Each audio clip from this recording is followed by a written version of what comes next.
el año 2000, contaron los antiguos mexicanos, fue fundada esta gran ciudad, México, Tenochtitlan. Topiales, decían los nahuas, lo que es nuestro, lo que debemos conservar, son las historias y creaciones de nuestros antepasados que hoy recordamos. 700 vueltas al sol han transcurrido desde la fundación mítica que dio identidad, escudo y nombre a México.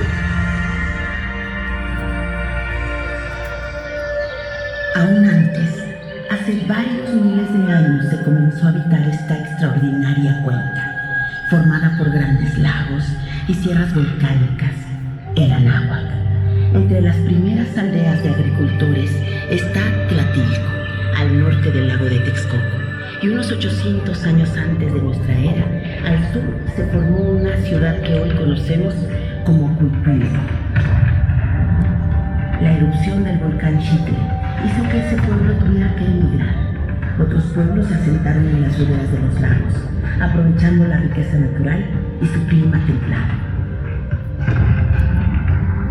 Los mexicas, quienes admiraban la grandeza de los toltecas, los constructores de Tolan, Xicocotitlan, Tula, eran un pueblo migrante que llegaron del norte a la zona lacusco.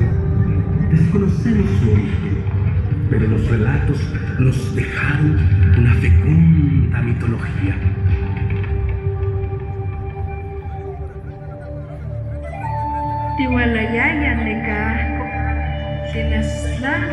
Provenientes de Aztlán, varios fueron los lugares que habitamos. Huitzilopochtli nos ha guiado por un largo camino. Y un día encontramos a Huehuete, Sauce y Caña, todos ellos blancos, y rana, pez y culebra igual de blancos.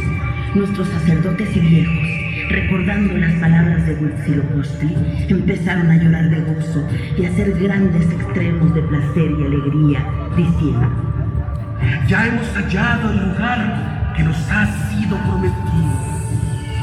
A los días, advertidos por Huitzilopochtli, encontramos la señal anunciada: un águila sobre un tonal. Huitzilopochtli nos ha pedido erigir su adoratorio, ahí donde hemos visto el águila. Nos ordena también la construcción de 4 barrios principales, teniendo al centro su templo, el Hueyteocalli.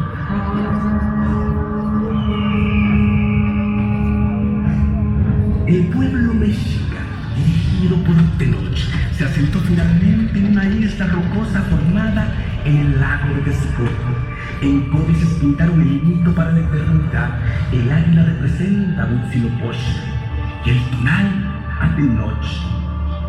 El mismo nombre de México se dice que proviene de Inés, el otro nombre de Huitzilopochtli, mientras que Tenochtitlan es la tierra de Tenoch, historia y mito en el escudo nacional. Los tenochcas hicieron la guerra y se liberaron de los tepanecas de Azcapotzalco en alianza con los pueblos de Texcoco y Tlacopan. En 200 años los mexicas comunicaron la ciudad con calzadas a tierra firme, separaron las aguas saladas de las dulces con un largo dique en el lago y edificaron acueductos. Como otros pueblos de Mesoamérica, los mexicas crearon una avanzada cultura y un potente sistema económico tributario. Se fortaleció una clase dirigente que cultivó la lengua y la poesía, la danza y la música, que plasmó en códices sus historias y creencias y labró grandes esculturas de sus dioses. En la cuenca, cotidianamente unos 200.000 habitantes se afanan en el transporte de mercancías para los mercados, en la construcción de canales y calles y en la siembra de maíz, chile y calabaza en las chinampas. En el centro del universo mexica, que extiende su vasto dominio hasta las costas del Golfo y el Pacífico, se edifica un extraordinario recinto sagrado. Así oían las memoriosas y luminosas voces de nuestras ancianas, de nuestros ancianos. Recuerden, mexicanos, que este templo es memoria, esta es casa de los señores del agua y de la guerra. Son presentes de la vida y de la muerte.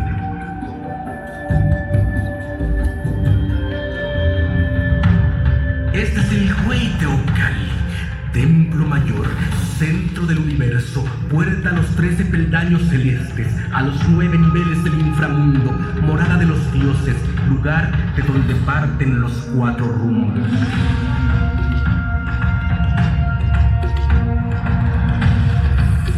En la fiesta del Hueytozostli ofrendamos al dador de vida Tlaloc, dios de la lluvia.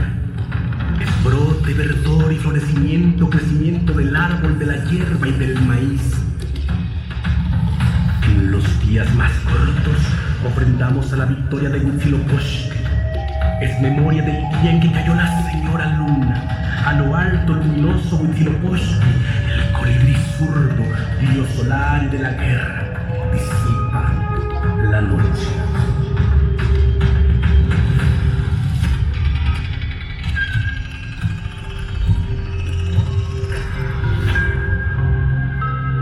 Año 1 Caña. El Tlatoani Moctezuma Xocoyotzin recibe con cordialidad a Hernán Cortés y a su expedición. Los conquistadores recorren la ciudad y se sorprenden del esplendor de Mexico Tenochtitlan. Tienen una insaciable sed del oro y de las riquezas que contemplan. Meses después de su llegada, encabezados por Pedro de Alvarado, los españoles asaltan a traición el Templo Mayor, mientras se prepara la fiesta del mes de Toxcatl. Desarmados, cientos de mexicas son violentamente asesinados bajo las lanzas y espadas de acero de los conquistadores. Moctezuma es muerto por los españoles y su hermano Cuitláhuac, señor de Iztapalapa, encabeza una cruenta lucha que expulsa a los españoles de la ciudad. La noche triste de los conquistadores fue la noche victoriosa de los tenochtitlanes.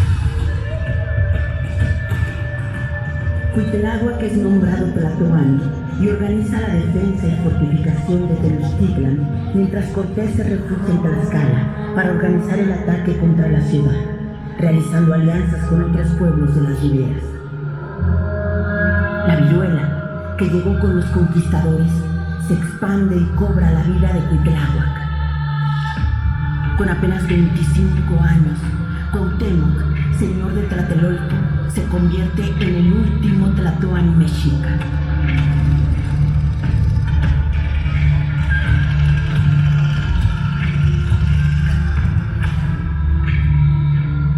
En mayo de 1521 inicia el sitio de Tenochtitlan. 700 conquistadores y sus aliados indígenas cortan primero los abastecimientos de agua dulce y alimentos para lanzarse después sobre la ciudad.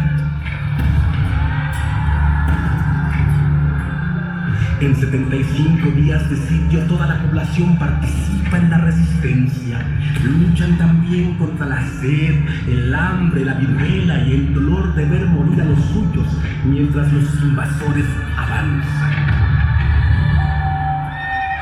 Cortés busca la rendición de sus enemigos, pero los mexicas se niegan. Prefieren morir a ser sometidos. La última batalla se libra en Tlatelolco. El 13 de agosto, Cuauhtémoc es capturado y la ciudad tomada definitivamente.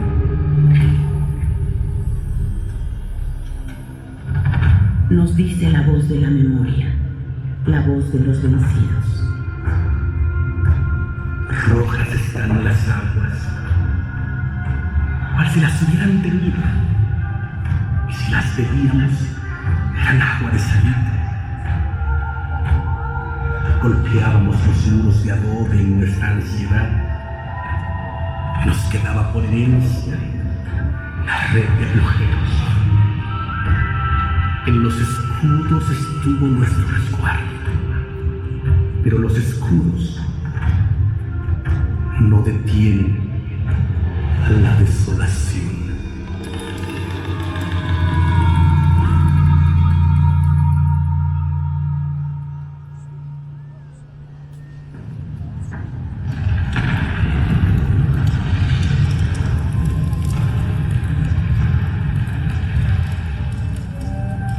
México, la capital de la Nueva España, se construyó sobre las ruinas de la antigua Tenochtitlan. Al tiempo que se terminaban de destruir las edificaciones mexicas, con las mismas piedras se construyeron los primeros edificios coloniales. En la plaza de la nueva ciudad se diseña la Plaza Mayor en un espacio abierto del recinto sagrado. Ahí, Hernán Cortés ordenó celebrar cada 4 meses una ceremonia de poder llamada alardes. Las fuerzas de ocupación mostraban su poderío militar al pueblo ahora sometido. Ahí mismo, los conquistadores construyeron la horca y celebraron los más importantes autos de fe de la Inquisición.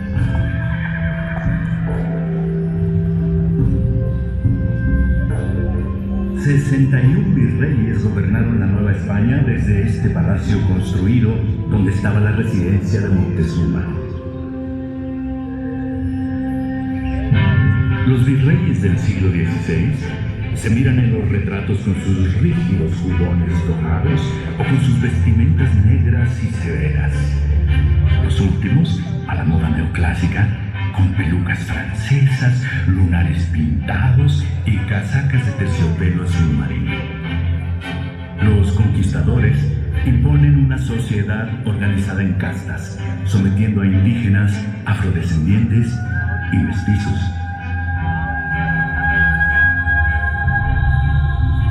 Como en ningún otro tiempo, la capital fue ciudad de contrastes. Había miles de indios pobres que solo iban cubiertos con una manta. Las epidemias, con su cauda de muerte, se intentaban aplacar con procesiones dedicadas a los santos.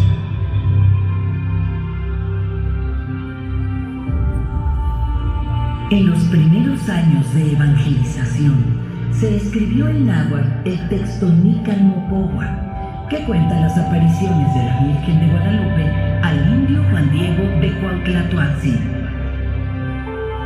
Fray Bernardino de Sahagún tuvo noticias de que antes de la conquista, los indios acudían al montecillo Tepeacac diciendo: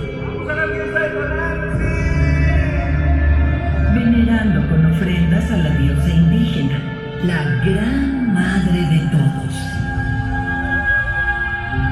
El fraile contó con sorpresa cómo muchos indios acudían ahora a la iglesia de Nuestra Señora de Guadalupe, erigida en el mismo monte, llamando también Tonantzin a la Virgen.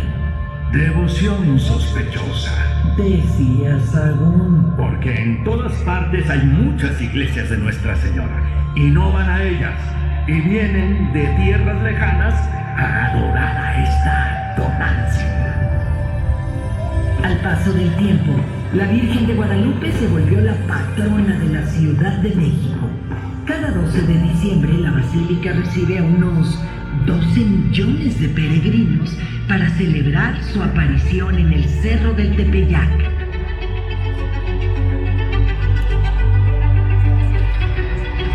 Esta gran catedral resume los 3 siglos de dominación española y es símbolo del viejo poder de la Iglesia Católica. Su construcción comenzó hacia 1573 y se terminó 240 años después con el trabajo de generaciones de arquitectos y obreros. En la parte alta de la fachada están 3 esculturas representando la fe, la esperanza y la caridad. La acompaña el Sagrario, una de las obras más hermosas del barroco americano.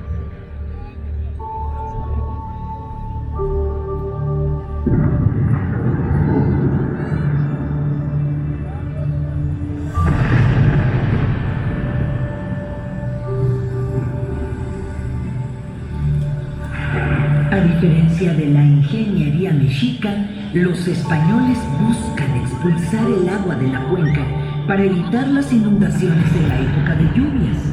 Inicia así una guerra de 5 siglos por desecar los grandes lagos. Pero ir contra los cauces naturales del agua no fue cosa sencilla. El 1 de septiembre de 1629 vino una tormenta descomunal. Durante 2 días llovió sin cesar. Tlaloc dejó casi por completo inundada la ciudad por 5 años.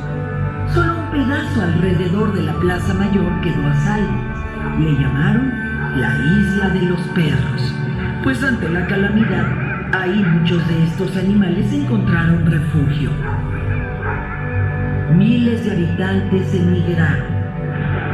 Las misas se tomaban desde embarcaciones y ya no se sabía qué santo encomendarse. Cuando el agua comenzó a bajar, fue necesario reconstruir la ciudad y renovar los esfuerzos por secar los lagos.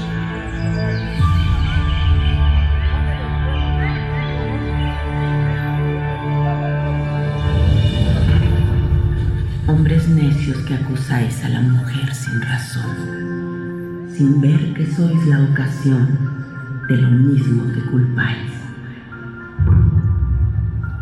A la luz de las velas, en el convento de la Orden de San Jerónimo, una mujer llevó a su mayor esplendor las letras del barroco en la Nueva España. Sor Juana Inés de la Cruz aprende náhuatl de niña y más tarde latín. Vedada la universidad para las mujeres, Sor Juana encuentra en el monasterio el lugar seguro para desplegar su genio. En su lírica, al tiempo que elogia a virreyes y arzobispos, defiende la inteligencia femenina y explica a los antiguos dioses mexicas como versiones inacabadas de la historia de Cristo. A finales del siglo XVII, una terrible epidemia en la ciudad se lleva la vida de la inmortal décima musa.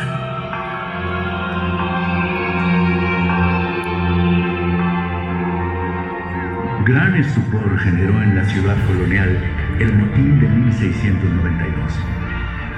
Al atardecer del 8 de junio, más de 10.000 indios y también negros y mestizos pobres prendieron fuego al Palacio de Reina y más tarde al ayuntamiento, al grito de ¡Mueran los españoles que se comen nuestro maíz!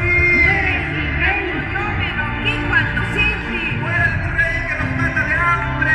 ¡Muera el mal gobierno! El virrey dispuso esa misma noche repartir al amanecer todo el maíz que se tuviera almacenado. El motín del hambre fue la primera rebelión en la ciudad.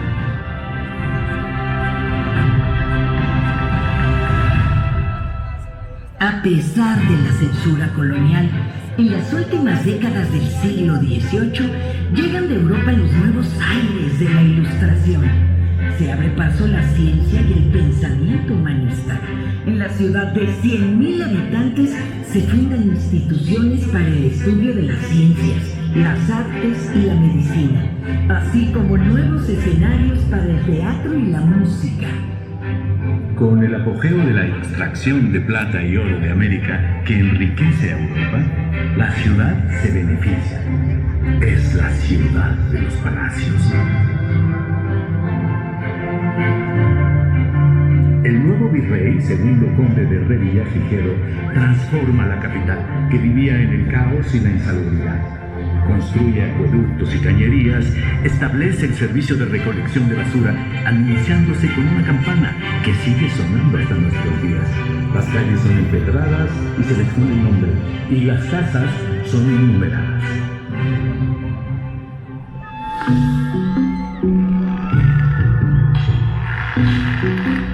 En 1790, arreglando la Plaza Mayor, se encuentra un gran monolito mexica.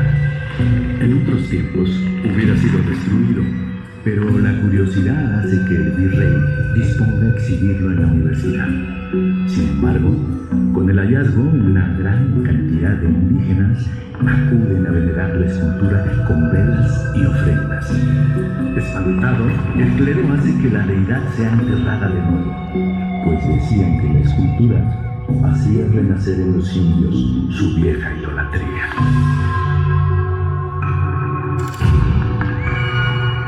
Es la diosa Coatlicue. 35 años después fue desenterrada nuevamente para ser estudiada por varias generaciones de arqueólogos y admirada con estremecimiento por el mundo.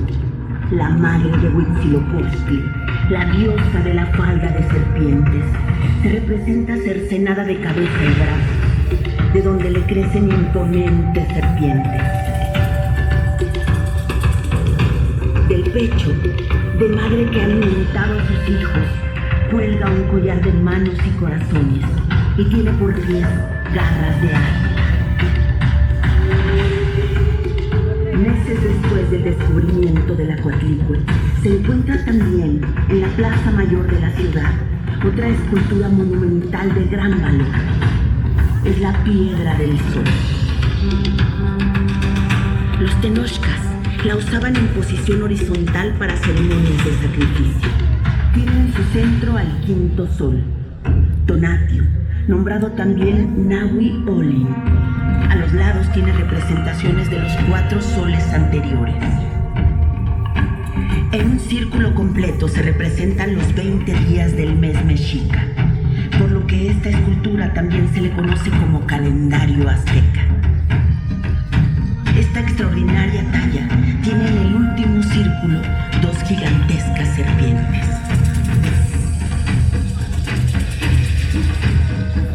Durante más de 100 años, la Piedra del Sol estuvo empotrada en un costado de la catedral y hoy, junto con la Coatlicue, forman parte del gran patrimonio cultural que resguarda el Museo Nacional de Antropología.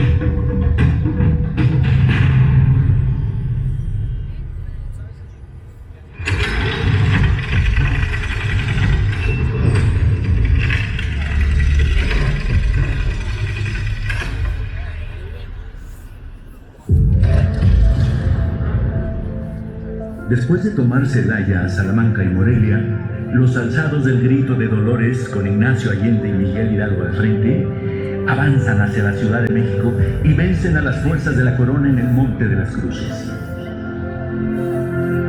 Los líderes de la Revolución de Independencia observan a lo lejos las luces de la Ciudad de México y dudan.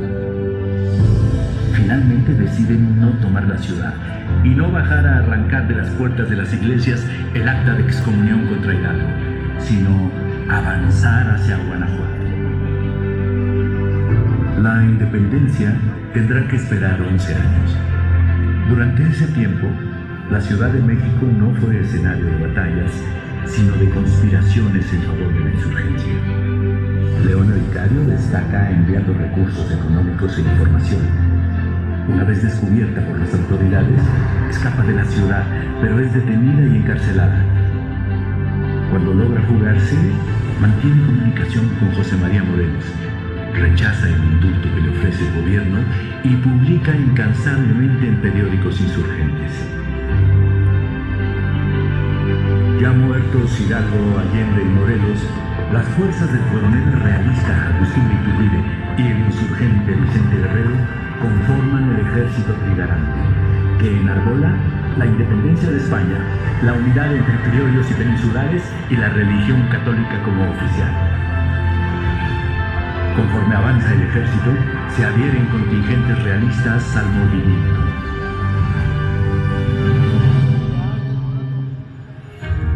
Con 180,000 habitantes, la ciudad se ilumina con lámparas de aceite encendidas por los serenos. Los aguadores reparten el agua cargándola hasta los domicilios. Las mujeres de todas las clases visten con rebozo y la bebida más común es el pulque. Los pactos firmados en Córdoba abren las puertas de la capital a los independentistas. El 27 de septiembre de 1821, la Ciudad de México recibe al ejército trigarante. Desde muchos edificios se cuelga la primera bandera tricolor. El desfile se transforma en una enorme fiesta popular y al día siguiente, la Junta Soberana firma el Acta de Independencia. Meses después, Iturbide se corona emperador de México en la catedral. Pero el imperio fracasa. En distintos estados y en la capital se suceden levantamientos militares. El efímero emperador abdica. En la Ciudad de México se reúne un nuevo congreso que aprueba la Constitución Federal de los Estados Unidos Mexicanos. Nace la República, formada por estados libres y soberanos, y el Distrito Federal como capital y sede de los poderes. Tras las elecciones, en Palacio Nacional toma protesta el primer presidente de México, Guadalupe Victoria.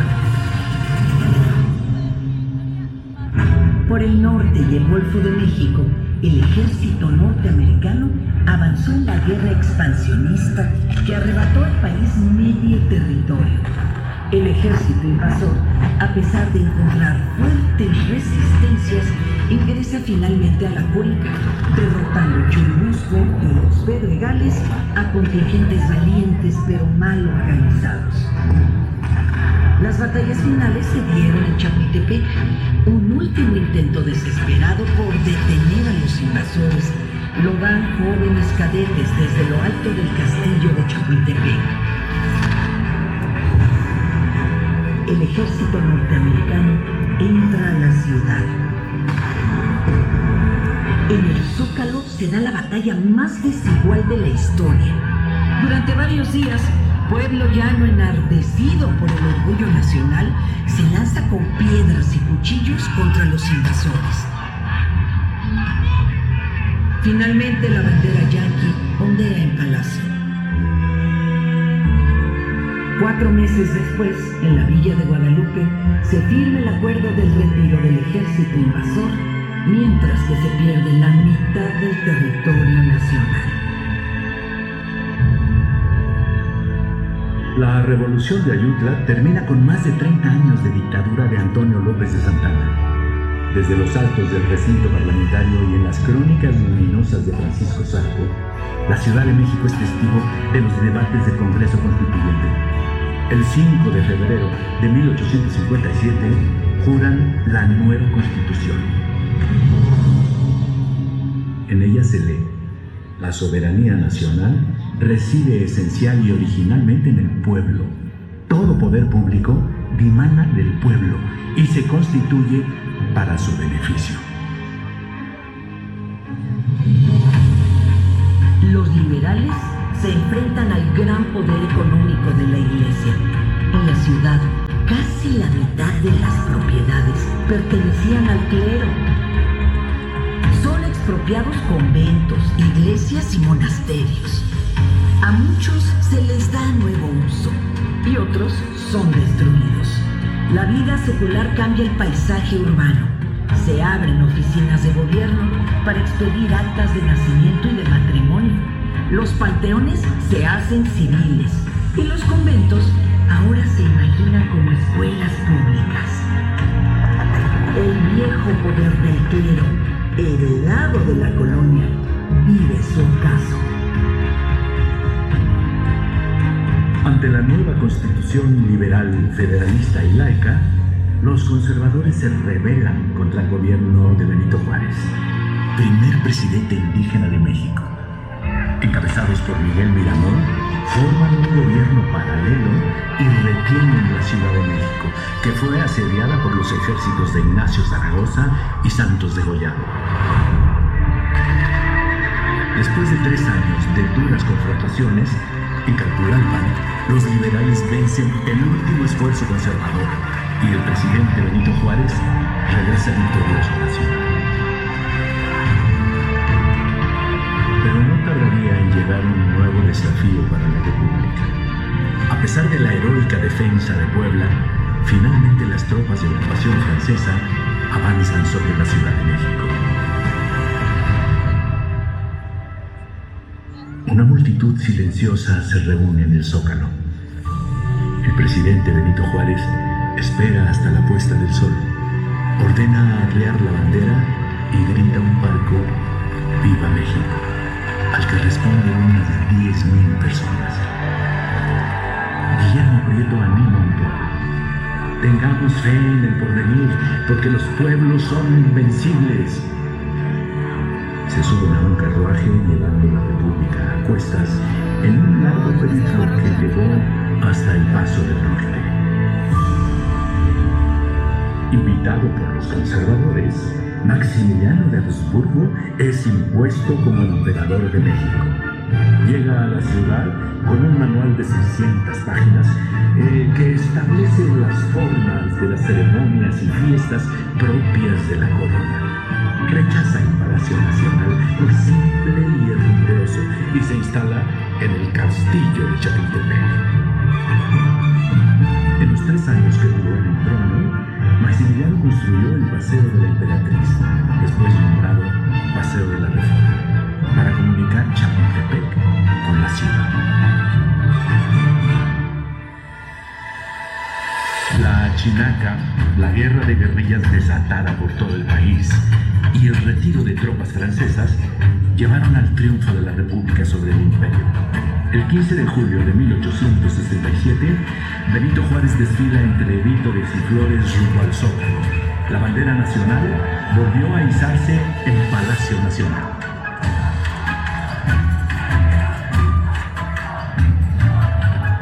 Después de muchos enfrentamientos entre los liberales, Porfirio Díaz ganó la guerra civil contra el gobierno de Sebastián Lerdo de Tejada, tomando el poder durante los siguientes 35 años. Tiempo en el que la población de la ciudad se duplicó, llegando a 500,000 de habitantes. La dura explotación del trabajo obrero y campesino consolidó a una clase capitalista. El positivismo francés influyó en la cultura y fue guía para la transformación de la ciudad.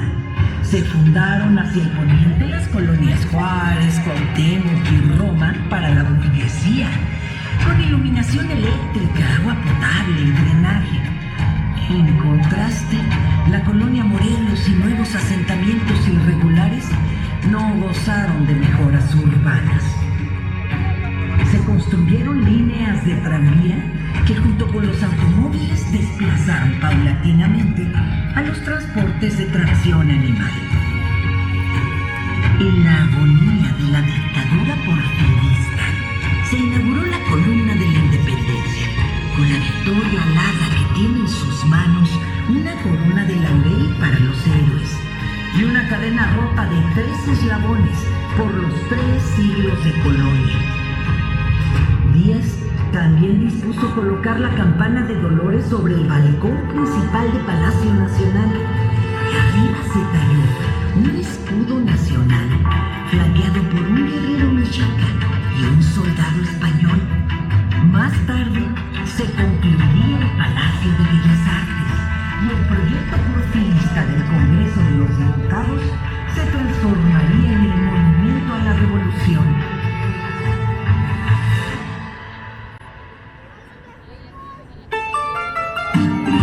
La Revolución Mexicana vino del norte, pero las primeras ideas de transformación se escribieron en la Ciudad de México, en las páginas de periódicos como El Hijo del Aguizote, Las Hijas de la Náhuatl y Regeneración.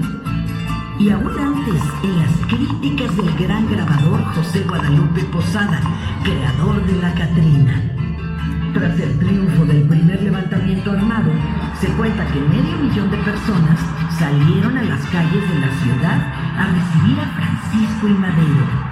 La multitud celebró en el Zócalo el fin de la dictadura y el triunfo del prócer de la democracia.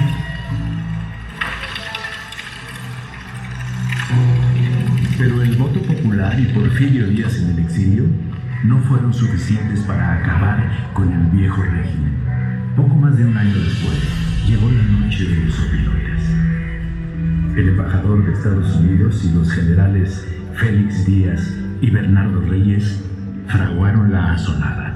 Tomaron por asalto Palacio Nacional, pero pronto fue recuperado por soldados leales, montado en un caballo de gran alzada y rodeado de jóvenes cadetes y gente que se sumó espontáneamente a la comitiva.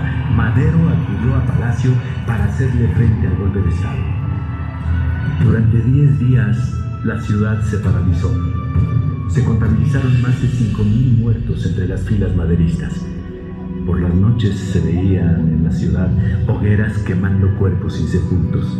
Finalmente, el responsable militar de la defensa maderista, Victoriano Huerta traiciona al presidente y el golpe se consuma. Madero y Pino Suárez son detenidos en Palacio Nacional y asesinados detrás de la penitenciaría de Lecumberri.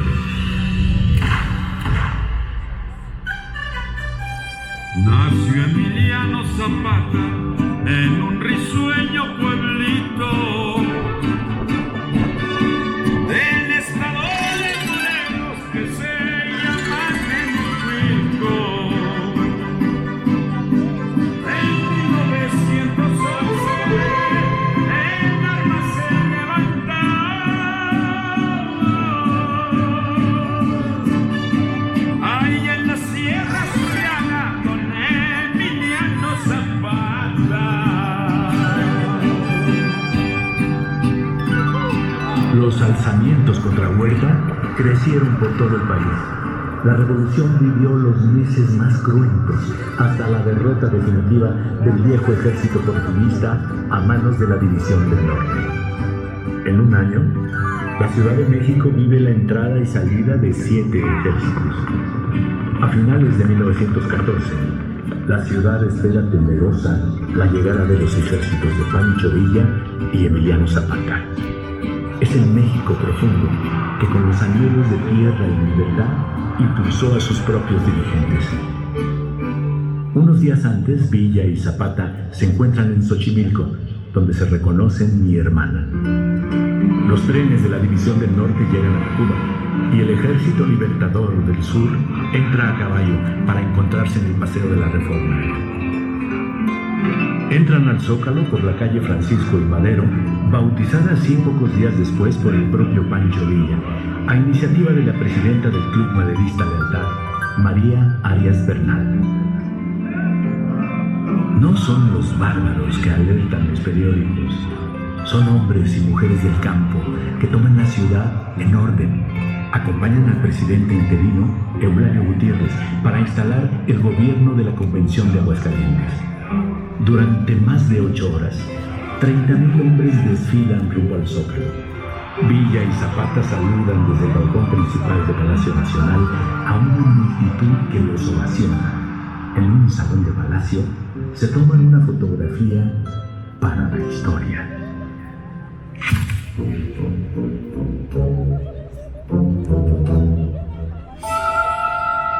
Esos años turbulentos fueron aprovechados por los propietarios de las vecindades de la ciudad para aumentar las rentas de forma desorbitada.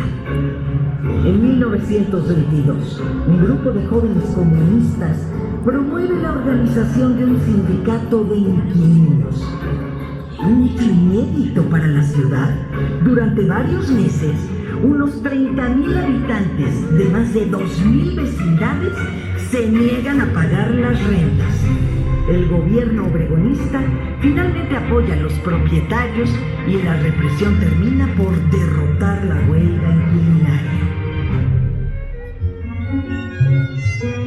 A inicios de la década de los 20, se fundan nuevas instituciones públicas para consumar el ideario de la revolución.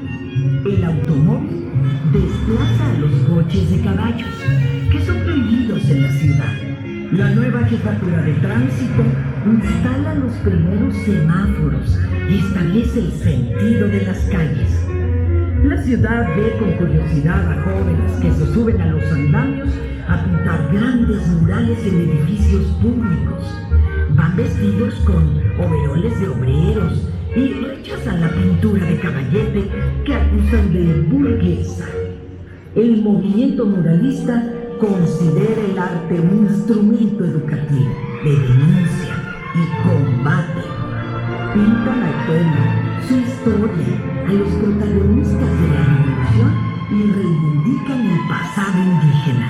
El muralismo mexicano cosecha admiración en el mundo. Destacan David Alfaro Siqueiros, José Clemente Orozco y Diego Rivera, quien pintó durante 12 años sorprendentes murales en el Palacio Nacional.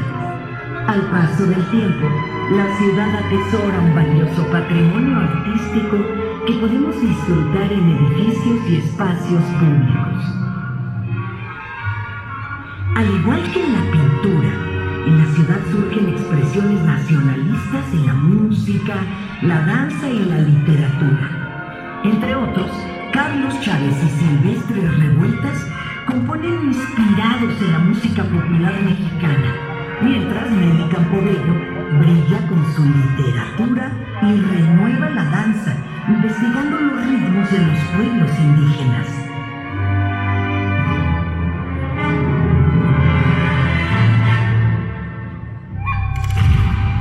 De nuevo la vieja ciudad mexica sale a la luz, cuando se refuerzan los cimientos de Palacio Nacional para construir el tercer piso. En 1926 se encuentra una escultura con fascinantes significados. Alfonso Caso la nombra el Teocalli de la Guerra Sagrada. Es un basamento piramidal con 13 escalones, número de los niveles del cielo mexica, y en la parte alta se representa un templo. Es la casa de Huitzilopochtli, quien está con Moctezuma Xocoyotzin franqueando al sol. En el plano horizontal está la diosa de la tierra, Tlaltecutli. A los costados están representados 4 dioses, y en la parte posterior la sorpresa es mayor. Está el emblema de México Tenochtitlan, y en la parte superior la fecha de fundación, 2 Casa.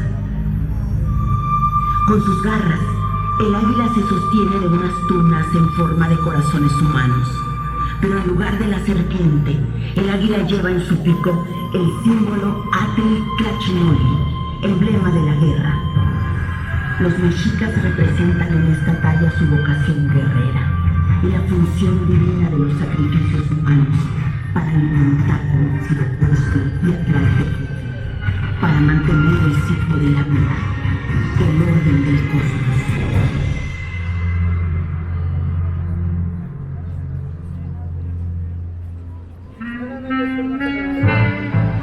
Allá por los llanos de Valbuena, las afueras de la ciudad, en 1928, aterriza el primer avión.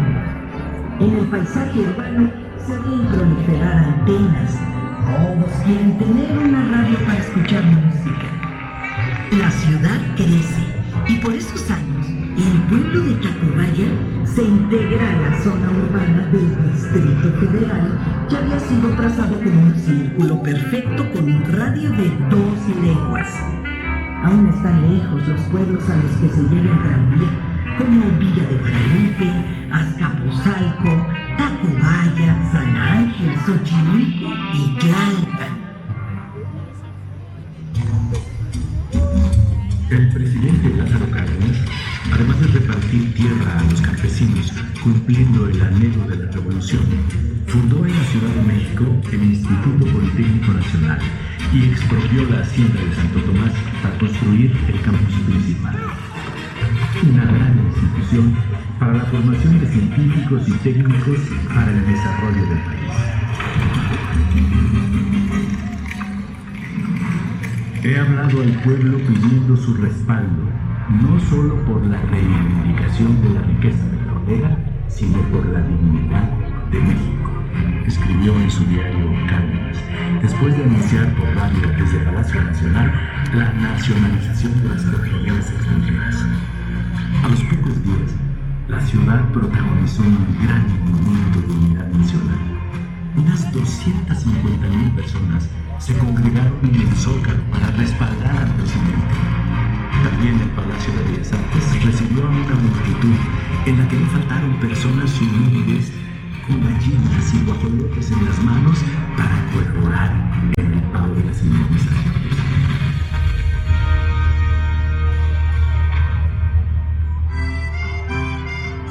En la década de los 40, la ciudad se divierte en los teatros de revista, en los salones de baile, al ritmo de danzón, mambo y cha-cha-cha. Y se cantan rancheras. Muchas son canciones de migrantes que llegan a la urbe y que extrañan la vida campirana. La ciudad se rinde ante las canciones de José Alfredo Jiménez, que suenan todas las noches en Garibaldi. La vida cultural se transforma gracias a las grandes salas cinematográficas de 3,000 y 4,000 espectadores. Nadie se pierde las historias que protagonizan los galanes Jorge Negrete y Pedro Infante, las bellezas de Dolores del Río y María Félix, las inolvidables Sara García y Vitola, el Pachuco Tintán y el Peladito de Cantinflas. Es la época de oro del cine nacional.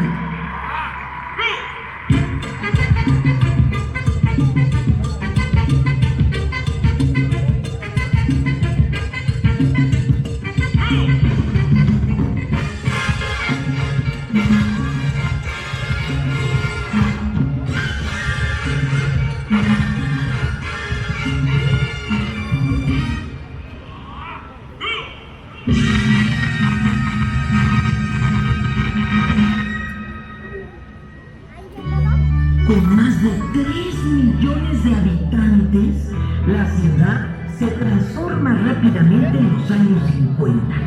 Sus límites se extienden hacia el norte, formando una franja industrial con barrios obreros y la imponente refinería de Escapuzalco, mientras el director Luis Buñuel filma en la ciudad la película Los Olvidados, retratando con realismo y crudeza la marginación y pobreza urbana.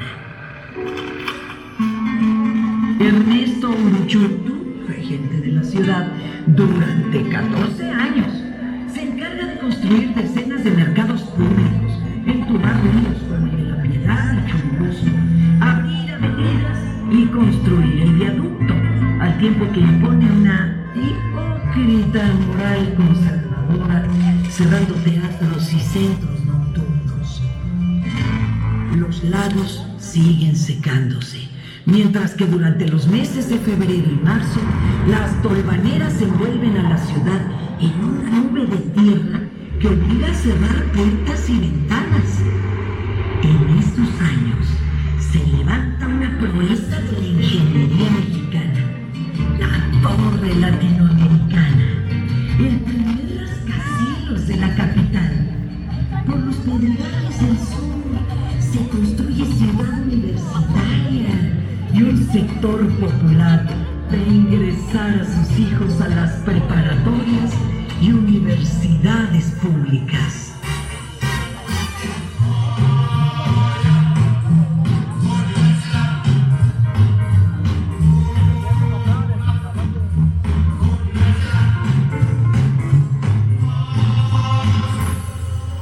El régimen postrevolucionario moderniza el país, pero no acepta disidencias. Cuando campesinos o trabajadores protestan, son reprimidos y sus dirigentes, como los ferrocarrileros Valentín Campa y Demetrio Vallejo, terminan en la cárcel.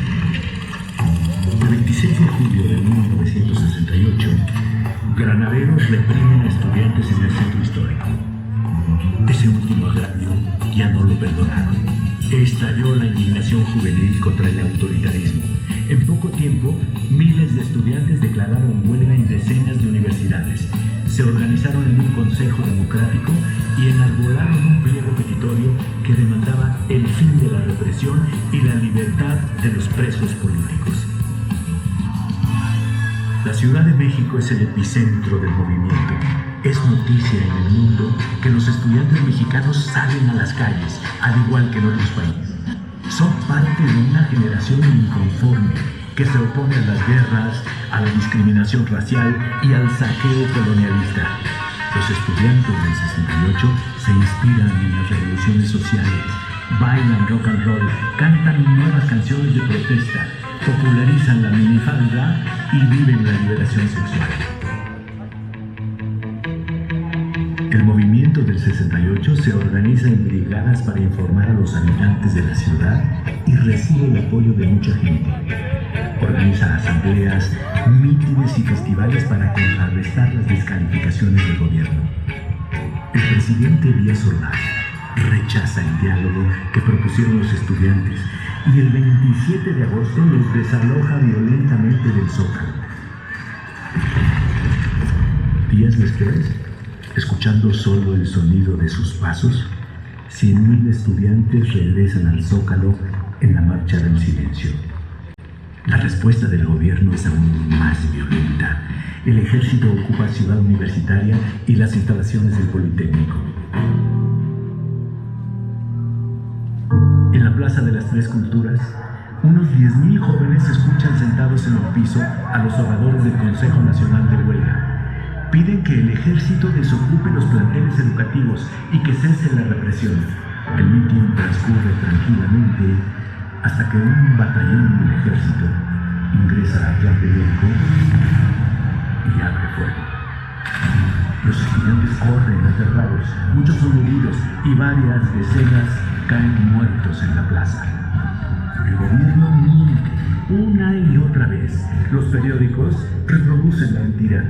Dicen que los estudiantes abrieron fuego contra los soldados, pero los 300 dirigentes que terminaron presos durante varios años no dejaron de hablar.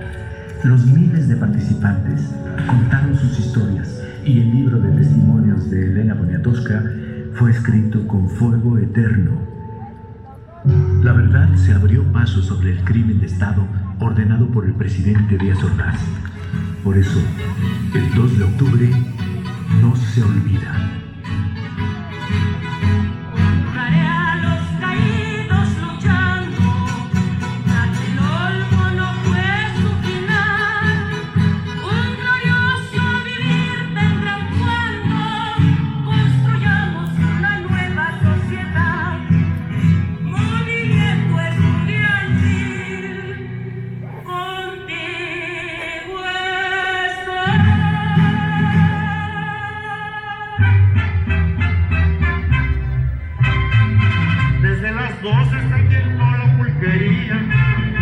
Albañiles acabaron de rayar las repicosas enchiladas y sotilia, la fritanguera que allí impone su comal.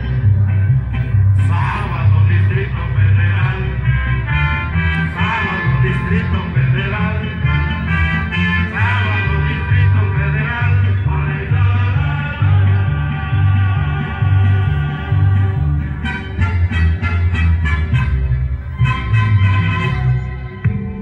En los años 70, la metrópoli acelera su crecimiento y los pueblos de Azcapotzalco, Iztapalapa, Coyoacán y San Ángel, entre otros, se integran a la mancha urbana.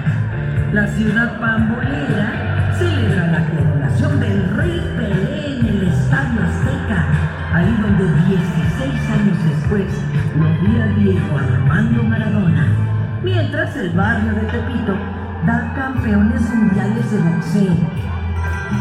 Túneles subterráneos avanzan por toda la ciudad para construir el sistema de transporte colectivo metro, al igual que el drenaje profundo, que terminó con las inundaciones en la ciudad central.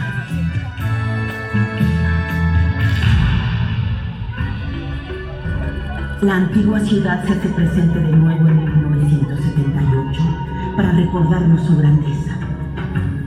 Se descubre a Coyolxauhqui en su lugar original, al pie del templo mayor. La diosa está muerta y desmembrada. Su cabello evoca el cielo nocturno y en las mejillas tiene cascabeles. En brazos, piernas y cintura lleva serpientes amarradas.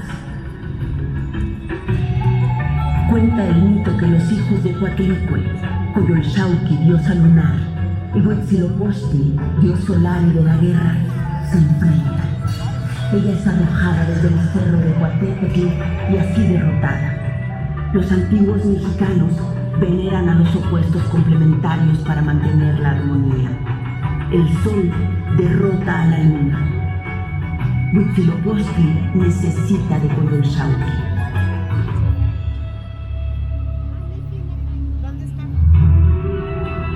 A finales de 1978, a las puertas de esta catedral, un grupo de mujeres se declaró en huelga de hambre.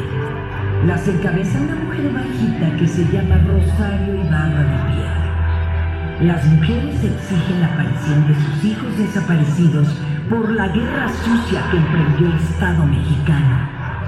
Rosario y sus compañeras dedicaron su vida a demandar al gobierno la presentación con vida de los desaparecidos y exigir justicia frente a la impunidad del régimen autoritario del PRI.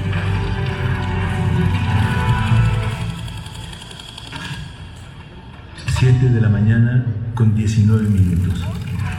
La ciudad, con sus 8 millones de habitantes, está despertando. Los niños se arreglan para ir a la escuela.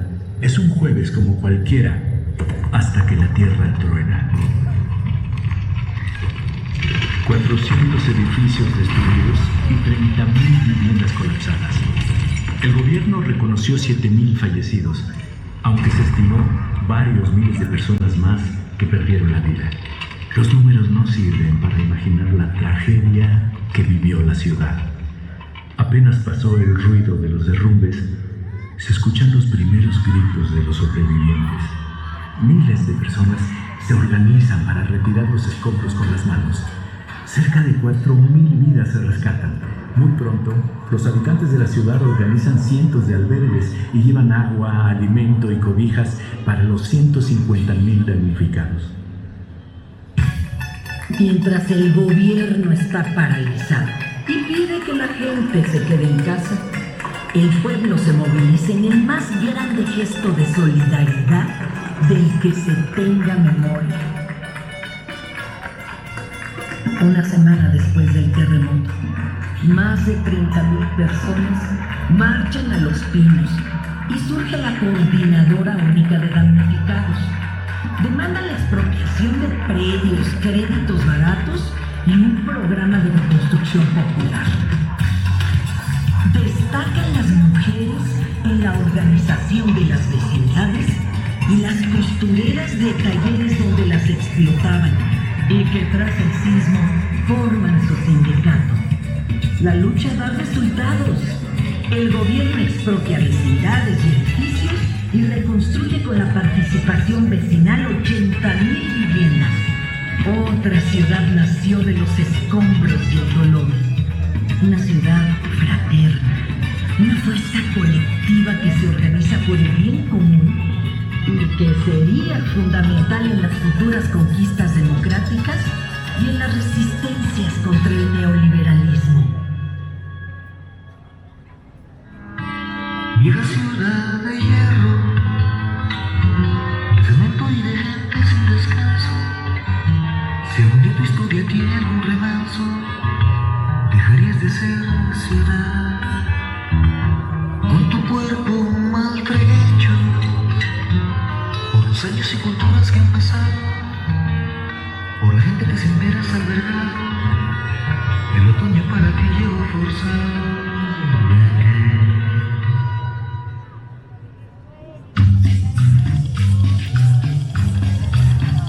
Las crisis económicas que azotan a México hacen que la ciudad siga siendo receptora solidaria de miles de inmigrantes del país.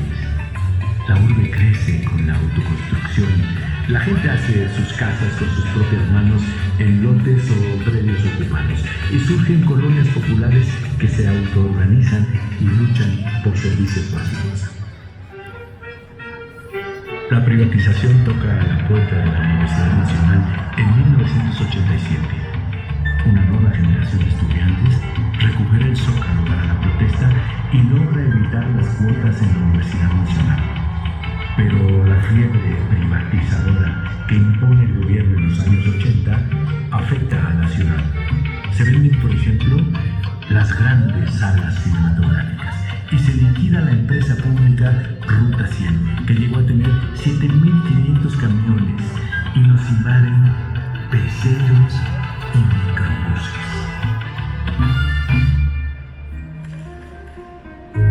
Como los ríos y cañadas que alimentaban los viejos lagos, las fuerzas democráticas crecen en la ciudad. Los estudiantes del 68 y sus hijos del 87, los damnificados del terremoto, los colonos del movimiento urbano, los maestros democráticos y muchos otros movimientos, sindicatos y organizaciones hacen de la ciudad el centro de la resistencia nacional. A pesar del fraude en 1988, el PRI tiene que aceptar su derrota en la Ciudad de México y una vez conquistado el derecho a elegir a los gobernantes del Distrito Federal, el desmantelamiento del país encuentra un freno en el gobierno local. La vida de la ciudad opositora no es fácil. La falta de agua, la contaminación que nos ahoga, la precarización laboral apenas se sobrellevan con la esperanza de un nuevo proyecto de ciudad que amplía las libertades democráticas. Se conquista el derecho a interrumpir legalmente el embarazo y se celebra la diversidad en la Marcha del Orgullo Gay, que llega al Zócalo sin impedimentos desde 1999. La Ciudad de México una vez más se dispone a transformarse. Con el cambio de siglo, finalmente detiene el enloquecido crecimiento de la mancha urbana hacia el sur para proteger la zona de conservación. La ciudad protege a sus viejos y establece la pensión universal. Beca a sus estudiantes, construye el segundo piso del periférico y ve aparecer el metrobús y las ciclovías. De estar prohibidos los conciertos, abre el Zócalo para los rituales contemporáneos del baile y la música. Y es la ciudad que se moviliza contra el desafuero de su jefe de gobierno y contra el fraude electoral.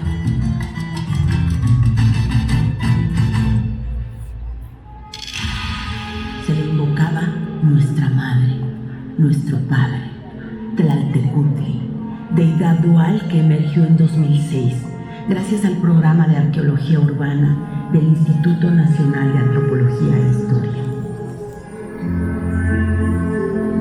Fracturada, pero aún conservando los colores, la diosa y dios de la tierra tiene el cabello rizado, con banderas que simbolizan el sacrificio y la muerte. De la boca abierta y semidescarnada, sale su lengua para sorber la sangre que emana de su vientre. Un fragmento de la piedra que no ha sido encontrado. Viste una falda con estrellas, plumas, cuerdas, cráneos y huesos humanos. Expresa su naturaleza terrestre. Los codos y rodillas exhiben cráneos humanos. Y en lugar de manos y pies, Tlaltecutli posee temibles garras. Cuentan las viejas narraciones que Tezcatlipoca y Quetzalcóatl bajaron del cielo a Tlaltecutli, donde era menester hacer la tierra porque solo había agua. Los dioses partieron en dos a Tlaltecutli para que existiera la tierra, para compensar y consolar a la diosa que lloraba. Los dioses ordenaron que de ella saliese todo el fruto necesario para la vida del ser humano.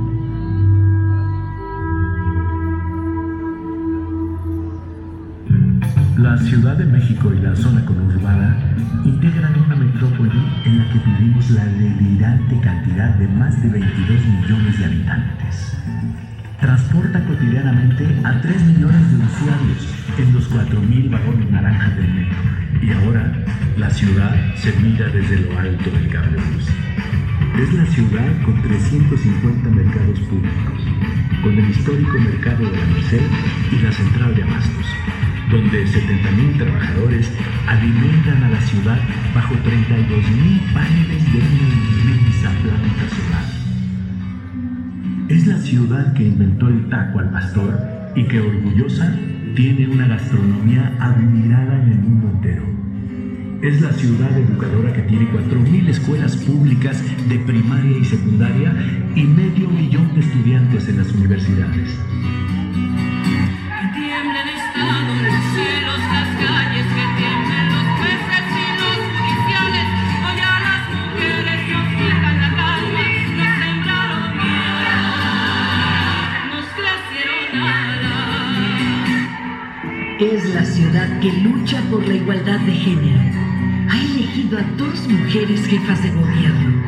Inauguró el Paseo de las Heroínas para honrar a las mujeres que hicieron historia.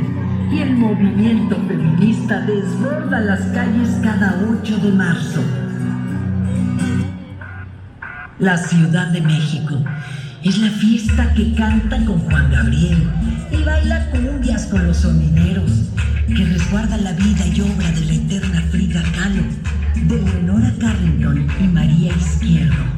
Es la ciudad que celebra el Día de Muertos y hace los alebrijes salidos de los sueños de Pedro Linares. Es la ciudad que se organiza para las fiestas patronales y los carnavales. Es la ciudad de los 7 siglos contados por sus cronistas, desde los tlacuilos mexicas hasta Cristina Pacheco y Carlos Monsiváis.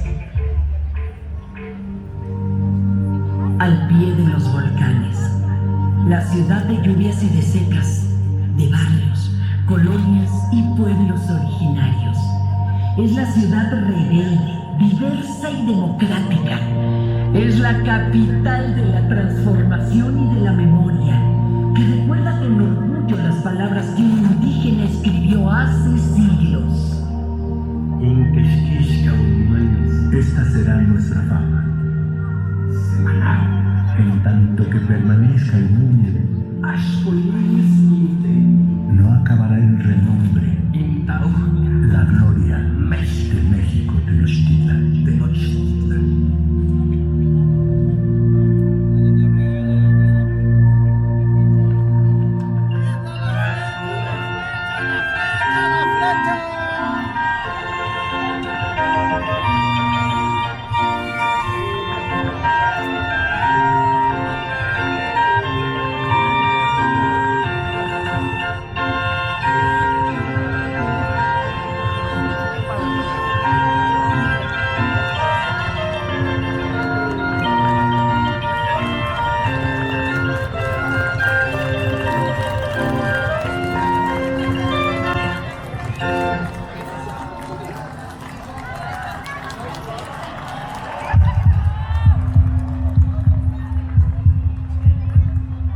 Ciudad de México, capital de la transformación.